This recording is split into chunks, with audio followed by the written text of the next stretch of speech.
Hi guys, tayo'y mag magmamasahe ng muka dahil usual tuwing linggo talagang sa mukha tayo nakapokus. Pag Monday to Saturday, trabaho sa bahay, trabaho sa labas, ganyan. Tapos banding mo sa pamilya mo, ganyan. Ngayon na linggo, banding mo naman sa mukha mo. 'Di ba? Kung ayaw mong gumurang, take your time.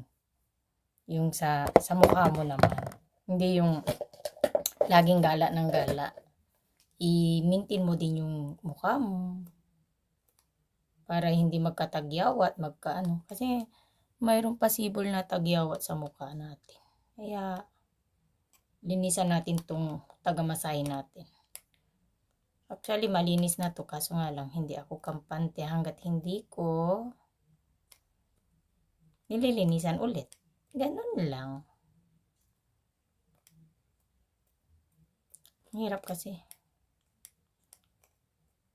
Sa totoo lang, pwede naman kamay ang pagmamasahe. Ba't mayroon pa nito, no? Ba't ang dami pa nating ikit na pwedeng gamitin. Kamay naman, pwede naman eh.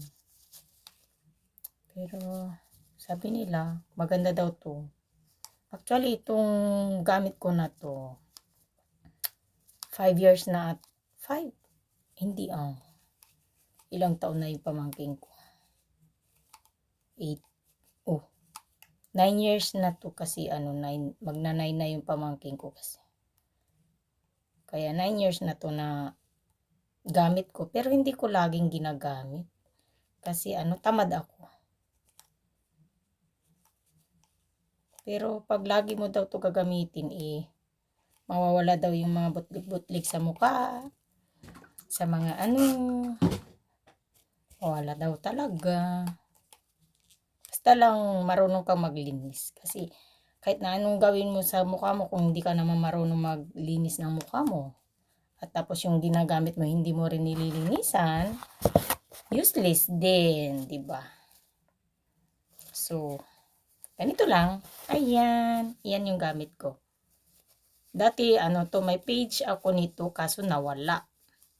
Nung 2010 may ginawan ko ng page ito. Ngayon, yung hindi ko lagi nabubuksan dahil busy nga, nawala. Hindi ko alam kung sino nag-hack or ano.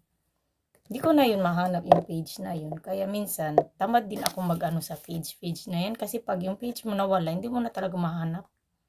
Hindi mo mabubuksan. Kaya, sa Facebook ako, nakatutok doon. Yung Facebook ko talaga. Kasi hindi pwedeng ma-hack yun. Gawa ng, andoon lahat yung information ko.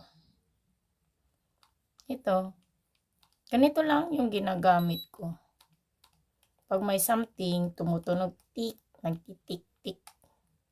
Tuwing gabi lang to, once a month. Minsan hindi na. Or sa isang taon is 3 beses. Pero nung nandito yung mga kapatid ko, pinapaalala niya, te, magmasahe tayo ng mukha at marami ng tagadig. Pero ngayon na mag-isa na, busy na lahat, busy na sa trabaho, wala na rin. Hindi na natutupad yung once a week. Ngayon, naalala ko, medyo hindi ako pagod. Para tayo ng sarili natin. Bigyan natin ng time. Kasi tayo din naman kung wala itong mukha na to, 'di ba? Hindi naman tayo kukunin sa trabaho. Kaya lagaan natin yung mukha natin, katawan natin. Kasi kung may mangyari sa atin, hindi na, wala na. Out na, ganyan. Kaya bigyan natin ng time. Noon, kung nagtatrabaho pa ako, dalaga pa ako, yung mga nanay, hindi na nila inaasikaso yung sarili nila kasi once daw na kung nagpahid-pahid ng kung maggalit daw yung asawa nila. Kaya, yun. Napag-isip-isip ko, ba't kaya? Ba't kaya sila magagalit? Ba't magagalit? Yun na ano ko. Kaya sabi ko, ay, wag na ako mag-asawa kung ganun. Gusto mo ipay sa mukha mo, magagalit sila. Mag-lipstick ka daw, magagalit daw sila, ganyan. Ngayon, napag-isip-isip ko, bakit naman nang may asawa? May gusto kang gawin, magagalit. Tapos, tinanong ko, ba't magagalit? Yung pala, hindi naman totally magagalit. Yung nagsiselos daw pa kasi. Hindi ka ba kontento sa akin? At bakit nagpapakanda ka pa? Ganun. Kaya din mga boys, kinuha niyong maganda yung asawa ninyo. Dapat, i-preserve ninyo yung ganda ng asawa niyo. Mamaya, pag losyang na yan, ipapalit nyo na yung asawa niyo ay maamoy bagoong na.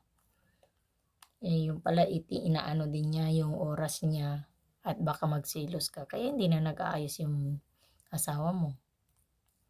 Tapos pag hindi na nag-ayos, amoy bagoong, amoy patis. Saka naman maghahanap ng maganda. Tapos magbababae ka. Ganyan. Kasi may nakita kang mas maganda compared dun sa asawa mo. Minsan unfair din sa buhay. Unfair na unfair. Kaya, ayun. Napag-isip-isip ko. Sabi ko, mahirap pala ka. Yun sa boarding house namin. Kasi, tagal akong nag-boarding house din sa Baguio. Nag-aaway talaga yung mag-asawa. Grabe, madaling araw, kalabog. Ayun, hindi pa kasi uso yung Facebook noon. Google pa lang noon. Abay, talagang gera, nakakatakot kung minsan. Tapos paglabas mo ng bahay, mga dugo nagkalat. Tapos labing-labing ulit sila. Kaya sabi ko, napag-isip-isip ko kasi dalaga pa ako noon. Ay, ayoko naman mag-asawa ng ganito. Grabe, sana naman Lord. Huwag mo naman ako lagay sa lalaking ganito. Kakatakot naman, sabi ko. Kaya yun, nag-decide ako na mag-asawa ng taga rito. Kasi sinasabi ng mga Pilipina dito, mapagmahal daw yung mga Koreano. Yun nga lang hindi masyadong malambing. Pero talaga kung pagmamahal lang daw yung isipin mo, talagang mapagmahal talaga. So, nakinig naman ako. Tapos maano din naman ako sa mga drama-drama ba. Since nung college ako, talagang drama, Korean drama lagi yung pinapanood ko ba. Then, nung pagpunta ko dito sa Korea, yung pinapanood ko sa TV, pinuntahan ko rin talaga. Ginala talaga ako ng ate ko, buntis pa nun yung paanak-anak. Talagang gumala kami. Talagang bangong-bango ako sa Korea talaga. Walang amoy kanal, amoy tai. Depende lang pag pupunta ka ng probinsya, pag taniman. Kasi ang fertilizer dito sa Korea is tai ng baboy, tai ng baka, tai ng tao. Yun ang fertilizer nila. Kaya pag nagawit ka ng probinsya talaga at panahon ng taniman, talaga amoy tai. Pero dito sa city, galing talaga.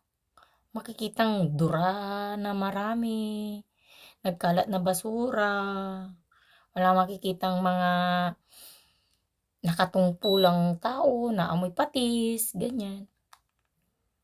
Either kung pupunta ka ng yung mga suwon maraming kumpulan doon siyempre kasi ang daming paninda. Pero yung sa gilid-gilid na hindi, talagang malinis, walang mga marites.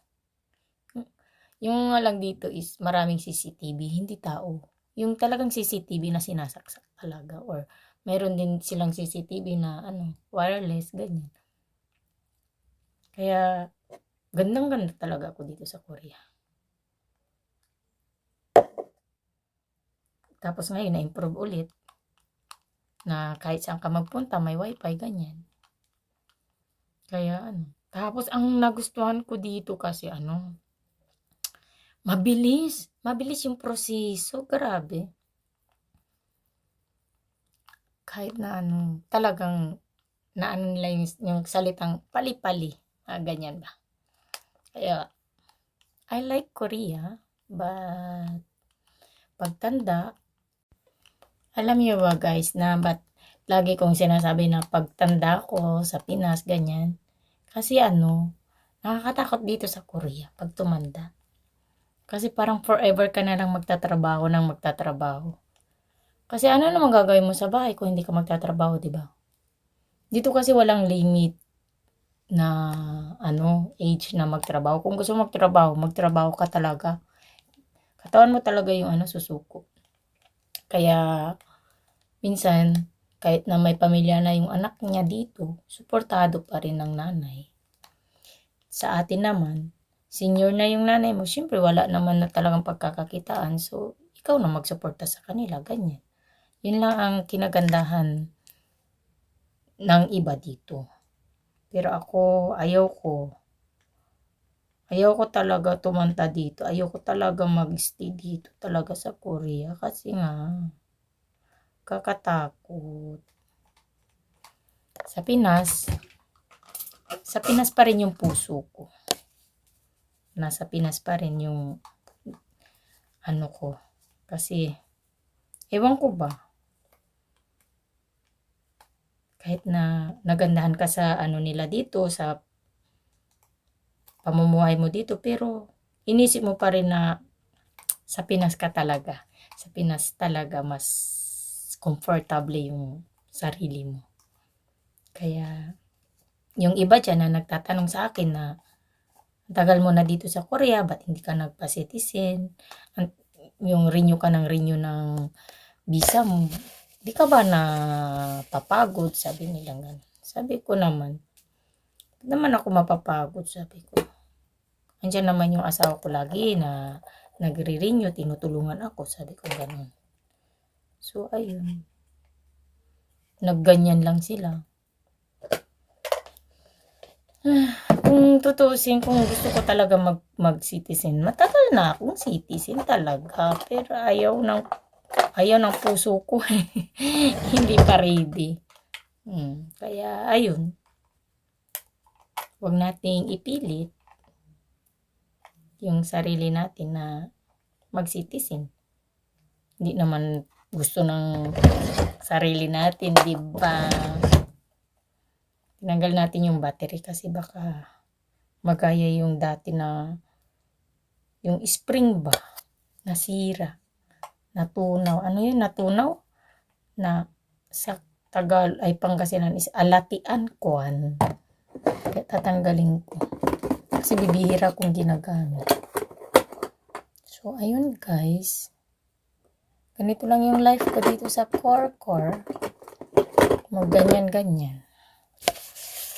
Kaya, yan. Tapos na yung storytelling natin sa buhay-buhay dito sa Korea. Kaya, thank you for watching guys. Yun lang. Ganito lang ako mag-vlog. Wala lang. Bye-bye. Thanks for watching. Pakit ka kuno. So what?